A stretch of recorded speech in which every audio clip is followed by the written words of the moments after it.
Like a lot of suburban neighborhoods here on the east coast of the US, Halloween decorations have become something of an art form. I remember when decorations used to be confined to just a pumpkin and maybe a few things pinned to a front door. But now, it's a whole different ball game, with lawns overflowing with orange-colored decor, even the occasional roof being covered in those fake spider web type things. Things have gotten pretty intense too. Like last year, I saw how someone had actually dug up a patch of their own well-preened front lawn to make a fake grave-type thing with a skeletal hand sticking out of it. It's been that way for a few years now, and it's key to how my story even happened in the first place. So on the night in question, my friend and I were wandering around our neighborhood in costume, collecting as much candy as we could possibly carry. We came to this one particular house that was totally decked out in all kinds of Halloween-themed decorations. I mean, it was honestly pretty impressive how much effort the family had put into it, and if they were so into Halloween that they'd go to such lengths to decorate their home, there was a decent chance they'd be generous with giving out candy too. So my friend and I started walking up their pathway all slow, just admiring all the decor as we went. Things got progressively spookier as we went, but nothing could compare to the scene we saw as we got close to the front door, and my buddy spied through the front window of the house. Inside, the entire front room had been turned into a pure vision of hell. This family was indeed the most dedicated set of Halloween decorators we'd ever come across. It appeared that they'd set up an actual sort of murder scene. The whole room was trashed, with ornaments strewn all over the place, china plates smashed to smithereens with pieces lying all over the carpet. There was blood everywhere too, splashed all over the couch along with bloody handprints on the walls, and in the middle of the room, lying on the carpet, was the most convincing-looking dead body I'd ever seen. The family had done a decent job of obscuring the mannequin, or whatever it was, by having it pretty much caked in blood and gore-soaked, torn-up clothing. It was maybe a little much for Halloween, though. I've always been something of a scary movie fan, but even I couldn't stomach to look at it for very long. So I moved up to the front door and began ringing the doorbell. I rang once, then twice, but no one answered, and all the while, my buddy was just staring through the front window, white as a sheet. I tried a third time, banging on the door extra loud just in case the doorbell happened to be broken or something, and still my buddy was just gaping through the front window. I remember him saying something like, "God, it just looks so real," before I finally walked over and started trying to drag him away from the window before he vomited or something. The homeowners would certainly not be giving us any candy if he went and made a big old throw-up mess on their property. Only right as I'm doing so, I happened to look through the window just in time to see one of the TV room doors opening. And walked a man who looked like he'd been crying, like a whole lot too, and in his hand were these big plastic trash bags. We were only peeking in from the edge of the window, so he didn't see us right away, and we watched as he walked over to the mannequin thing and knelt down beside it. He reached out to touch the face of the thing, and that's when I saw how he had these rubber gloves on too, the kind you use for washing up. I get that he didn't want to get any of the corn syrup blood or whatever it was on his hands, and I started kind of wondering how he was going to get the stains out of the carpet. I mean, that's real dedication to ruin your own upholstery, all in the name of Halloween decorations. That's when it hit me. We're not looking at Halloween decorations. The body lying on the carpet isn't a mannequin, and it's not corn syrup that's on the walls. It's real blood, a real body. We're not looking at a decorative setup, we're looking at an actual murder scene. My buddy just says one word, "Dude," loud enough for the guy inside to hear us. His head spins towards the window, these big tear-stained eyes just focusing on the little spot we're peering in from, and the sad look in his eyes turns to one of pure shock and anger. We lock eyes for a moment, and I feel my heart rate go into overdrive, 1,000 terrified thoughts flashing in my mind all at once.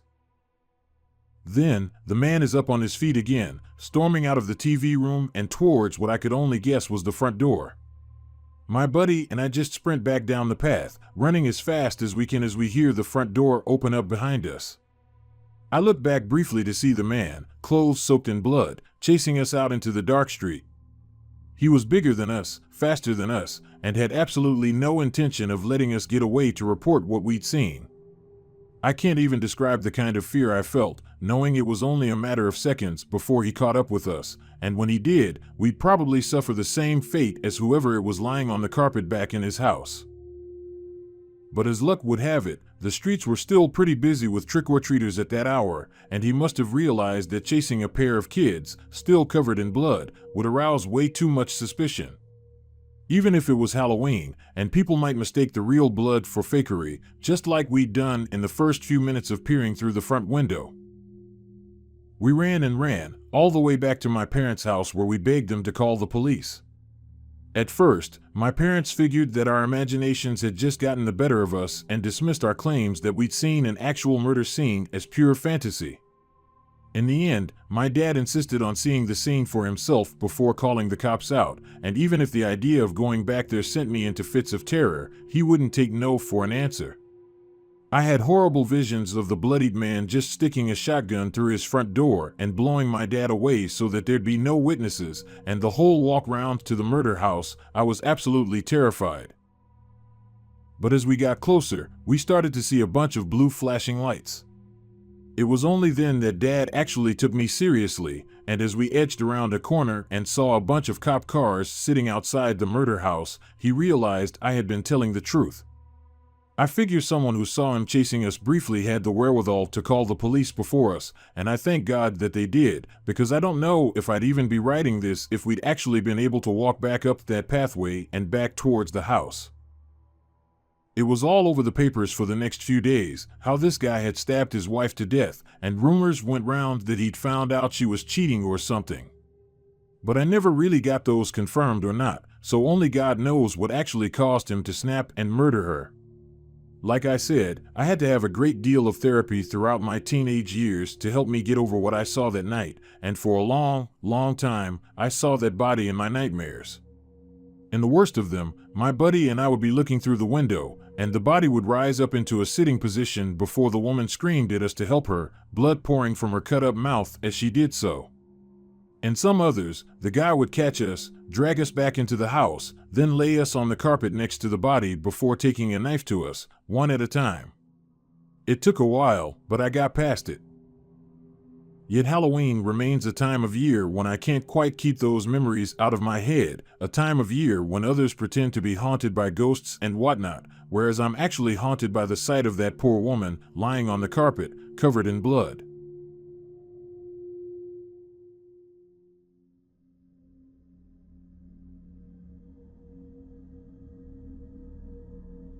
I love running. I'm not competitive about it or anything, but I've been doing some casual 5 kilometers and 10 kilometers runs for a few years now, and I find it's a great way to stay fit and maintain my mental health. But about this time last year, I started to get a weird tight pain in my lower back whenever I was running. It turned out I had a kind of stress injury from a strength imbalance and would need a little bit of rehab to get over it. So all throughout the month of October, I stuck to a course of various strengthening exercises designed to help me build up my core and my glutes. It was hard going, and like a lot of injuries like mine, there was no quick fix to get me running properly again. It was a challenging road of rehab and disappointment, which left me feeling pretty anxious and depressed. And it all kind of culminated on Halloween of last year when I went for a run that left my back pretty messed up. I usually run around a big loop of a local park, which borders a lot of housing and neighborhoods. What's more, the city council holds a few Halloween events in the park itself, some for kids, some for big kids. So naturally, the place is absolutely teeming with activity on the evening in question, which made for a particularly interesting Halloween run. But the joy of slaloming around kids dressed in their spooky best was quickly overshadowed by the pain that began to burn in my lower back.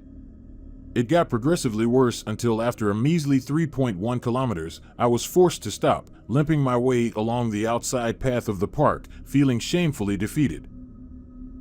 Then, right as I'm walking past this group of trick-or-treaters who were apparently old enough to trick some poor off-license worker into selling them a few bottles of lager each, one of them makes some daft comment.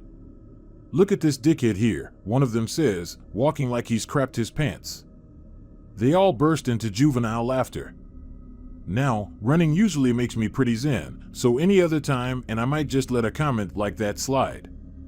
Only that time, I'm in absolutely no mood to be spoken to like that.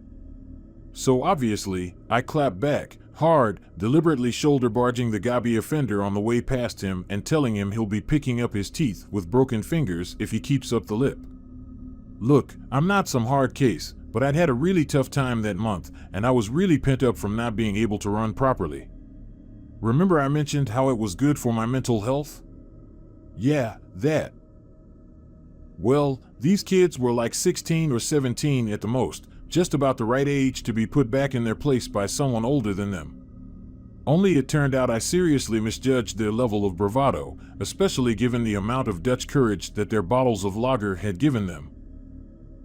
So instead of just taking it on the chin and carrying on walking in the opposite direction, the group of teenagers then turned around and started following me. Little side note here, I've seen a lot of Ameribottles typing out "you would mate" as a funny way to mimic British parlance. I'll admit, it is amusing, but when we've got a group of pissed up teenagers following you actually shouting "you what, mate," it's not in the least bit amusing. So there I am, getting followed around a dark park on Halloween by a bunch of costumed teenagers who are now intent on kicking my head in, and any potentially deterring witnesses are quickly dwindling.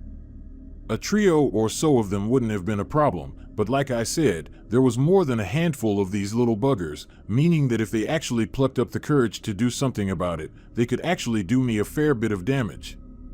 Only there was one big problem: if they did happen to go on the offensive, it wasn't like I was in a condition to be able to actually run away from them. In fact, in that current state, I wasn't in the condition to be able to maintain a steady pace either. They were gaining on me pretty quickly, and as I said, the little gobby one was definitely keen to save some face. So I kept plowing on, just sort of hoping that if they did attack, I'd have caught my breath enough to be able to properly defend myself. Only, right when I do start feeling back to my best, the jibes from behind me stop, and when I actually look over my shoulder to see if they're still following me, I don't see a thing. Now I don't want to give those little toe rags too much credit here, but having them just straight up disappear from behind me was legitimately unnerving. They really did just up and ninja out of sight somehow, and aside from a nearby tree lane, there really weren't many places to hide. I scanned the dark spaces between the aforementioned trees for a minute or so, but didn't see anything obvious, and once I figured I was alone again, I kept on walking back to my flat. But again, like some proper horror movie, there was once or twice on the way back that I thought I heard something rustling in bushes nearby or thought I saw something darting among the trees. It was definitely unnerving, yeah, but I really did just put it down to my imagination. Besides, how psychopathic and predatory would these kids have to be to successfully stalk me through a park like that? They were drunk teenagers, not the offspring of Michael Myers. I thought I was just losing it, but in the end, I ended up wishing that was the case. Because right as I walked onto the street where I lived, got to my flat, and turned up the path, I heard footfalls scrambling behind me. I turned to look behind me, and my vision just goes white. When I come to, I'm lying in my pathway, hearing the sound of glass shattering and teenagers screaming. I try to look up to see what the hell is going on, but I can't see out of my left eye at all. It felt hot and sticky, and for a moment, I thought it might be altogether gone. That's when the panic hit me, and I tried to bring myself to my feet when another blow to my head from a foot or a fist sends me collapsing back onto the gravel. That's what you get, dickhead. I hear the squeaky little bastard yelp, and now we know where you live. They didn't quite know where I lived. They ended up breaking the window of one of my neighbors, which obviously they weren't too happy about. But they did end up breaking my orbital socket, which kept me in the hospital overnight. But since the house we were in had no CCTV, and there were basically no witnesses who could identify the kids in question, they pretty much got away scot-free with it. But honestly, that wasn't even the worst part about it. A skull fracture was bad, sure, but that healed with time. What didn't get better was these kids hanging around outside my flat for months on end, pretty much every night, until the wee small hours of the morning. No matter how often we phoned the police and got them dispersed, there was pretty much nothing they could do about them coming back, and the more we called, the less they were interested in actually doing their jobs. I expected the kids to actually attack me again, But they didn't. They ended up doing considerably more damage to my car once they worked out which one was mine. Not particularly scary, I know, but the bill for getting the scratches out of the paintwork was. It just ground me down over time, messing with my sleep, my mental health. Everything just slowly turned to shit after the attack. So, I ended up moving out, and that solved everything. And I know, they're just teenagers, and I bet there's 100 of you sitting there like, oh, I'd have powerbombed that kid right there and then, you're a bitch for letting them stitch you up like that. But I don't care. You get yourself into a position where these feral bloody teenagers want your blood? Minds of children but bodies of full-grown blokes? The fear is very, very real.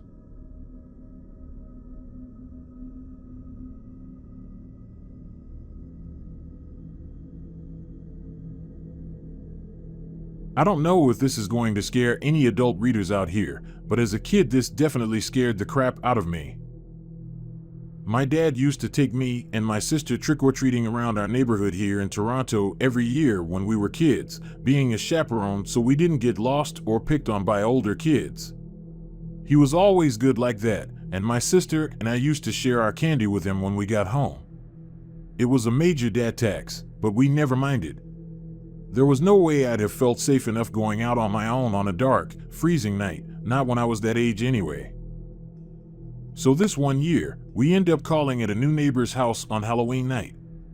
They'd only moved in like a week or two before, and I don't think my parents had any interactions with them, so I imagine Dad thought it would be a good idea to call over that night so we could get some candy, while he could say hi to the new arrivals, 2 birds, 1 stone, and all that. But what we didn't know was that these new neighbors were super hardcore Christians, and most definitely were not down with the whole spooky Halloween atmosphere. So we knock on their door, the neighbor lady answers, and we're all like trick or treat. Pretty much every single household up until that point had reacted wonderfully, told us how cute we looked in our costumes, given us candy, all that good stuff. But this lady reacts really, really badly and starts telling Dad how irresponsible he is for taking us out into the cold on a night like that. A little exchange kicks off between her and Dad, who politely defends his reasoning, even making a joke about how he got to eat a little of the candy himself. The lady just stared at him blankly for a second before she starts screaming all this Bible stuff at us. She had this horrible look of pure anger on her face, all twisted up with big, furious eyes, and she pointed a long, bony finger at us. I couldn't remember exactly what she said, so I spent a little time doing some research so I could pull up some of the exact quotes that came out of her. Like I said, not totally terrifying for adults, and I remember my dad shaking his head and just leading us away from the house. But to me and my sister, all the screaming about God and demons and the devil and whatnot just absolutely terrified us, and we cried so hard for a while until Dad could manage to calm us down. So one of the things she definitely said was, abstain from every form of evil. You cannot drink the cup of the Lord and the cup of demons. You cannot partake of the table of the Lord and the table of demons, which I guess was her implying that you couldn't partake in any spooky fun around Halloween if you really wanted to be a good, God-fearing Christian. Another was definitely take no part in the unfruitful works of darkness, but instead expose them. And give no opportunity to the devil. She screamed that one at us as my dad took us each by the hand and led us away from the house. The final thing we heard before we got out into the open street was, be sober-minded, be watchful. Your adversary the devil prowls around like a roaring lion, seeking someone to devour. Woe to those who call evil good and good evil, who put darkness for light and light for darkness, who put bitter for sweet and sweet for bitter. I mean, she carried on screaming stuff at us, following us outside and into the street, as I'm guessing she started ranting at all the other parent and kid teams who were out that night. But I can't really remember what she said after all that. I didn't hear over my own sobbing. Dad walked us away until we couldn't hear her anymore, then gave us each a big hug to calm us down. I remember asking him if trick-or-treating made us bad people, but he told us no, that there was no harm in a little bit of spooky fun on Halloween, and that God wouldn't be mad at us for visiting our neighbors or sharing candy with strangers. That kind of thing made people and communities feel closer together, not further apart. The only thing that did push people apart were horrible neighbor ladies who scream scary things at kids and get mad at them when they don't deserve it. All that made us feel much better and calmed us right down, just about in time to call at a few more houses before we called it a night, heading home to eat ourselves into a diabetes hole in front of A Nightmare Before Christmas, which coincidentally is still one of my favorite movies ever. Years went by, but I never forgot how horrible that neighbor lady was to us that evening, and my sister and I grew to hate her. You all might be pretty happy to hear that she used to get the trick side of trick-or-treating quite a lot too, and it wasn't unusual for my sister and me to head off to school on the morning of November 1st to see them pulling toilet paper out of the tree in their front yard. But anyway, that's definitely the scariest thing that ever happened to me out of all the times I went trick-or-treating during my youth. Maybe that makes me sound a little sheltered, but as I said, I challenge any 11-year-old not to get super creeped out by a lady screaming scary Bible verses in their face on a dark, freezing night like that.